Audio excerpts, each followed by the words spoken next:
I represent a group that is against military action in Syria. We are against it not because we are pacifist, we are against it not because we do not care about the awful things going on there, we are against it because we think there is some pretty poor thinking going on. This idea that somehow the rebels are the good guys and Assad are the bad guys really is oversimplifying a situation where, of course, we know that Al Qaeda have significant representation amongst those rebel groups. And of course we have seen it all before.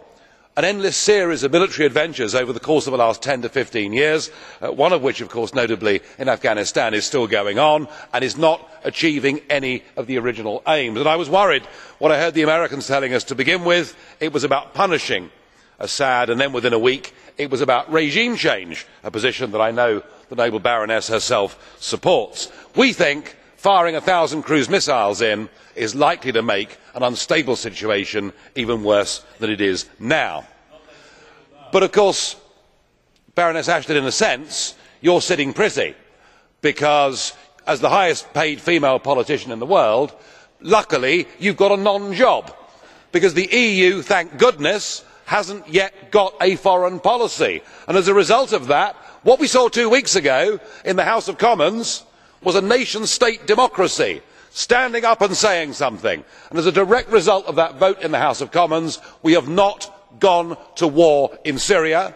We have entered a period of negotiations, and Assad has a chance to prove to all of us whether he is a good man or a bad man. I do not know how this will play out, but at least, Mr Verhofstadt, there is a chance of peace. And I know that you represent the kind of political class who believe that global influence can only be achieved through bombing. Well, luckily, unlike extreme EU nationalists like yourself, British democracy has proved that through nation state parliaments, we have actually made people rethink. And Mr Chairman, I have to say, Mr Chairman, that as somebody that has been here now for 14 years, it is very ironic that the view that I used to represent was called extreme, but you can see the extreme militarists now. Thank you. So, I have 2 blue cards. Do you accept it? Ich nehme keine mehr. Bitte.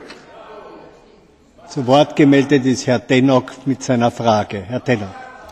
Mr Farage, Mr Farage, over here. You talked about the good guys and the bad guys. It is not about the good guys and the bad guys. You remember well the battlefields of the First World War. You take a great interest in that war, and you remember the horrors of the use of gas. Would you not accept that a red line has been crossed by the Assad regime in using gas against his own people? And if so, what should be done to stop other dictators and despots using it elsewhere, not just against civilians but actually in military conflict? So what would your response be to the use of a weapon of mass destruction? Sit back and do nothing? Danke. The good guys, bad guys story really I take from your own Foreign Secretary and party member William Hague, who of course was urging the international community to arm the rebels, something that struck me, given we know Al Qaeda's involvement, as being total and utter madness. I am cynical and sceptical, as are much of the European public, about who has used those weapons until we get the full report and we get the intelligence right. We went to war in Iraq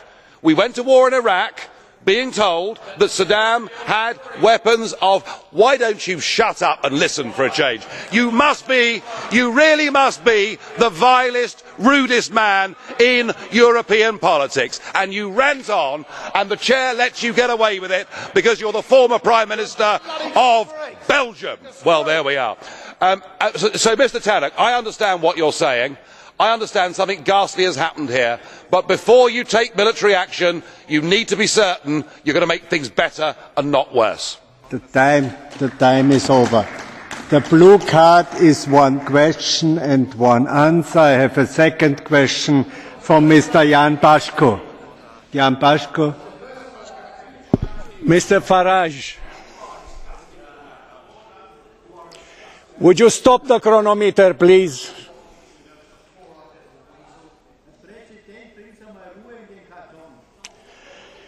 May I address the question? Mr. Farage, I am coming from Romania and maybe living like a pig, as you described the Romanians.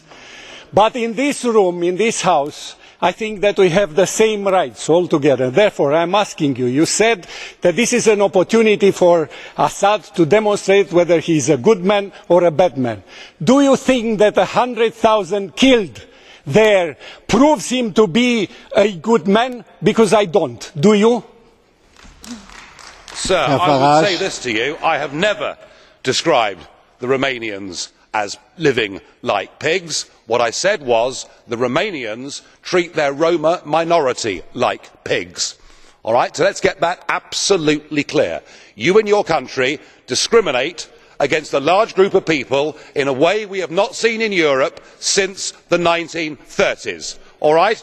Now look, I am not taking sides in this civil war, but I am saying this, that whether it is through the use of gas or whether it is through the use of other forms of high explosives or bullets, there are terrible things happening in Syria. I understand that and I agree with that.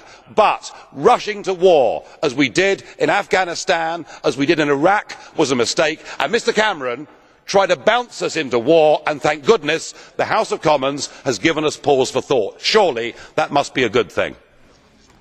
So, meine Damen und Herren, ich bitte Sie zu bedenken, dass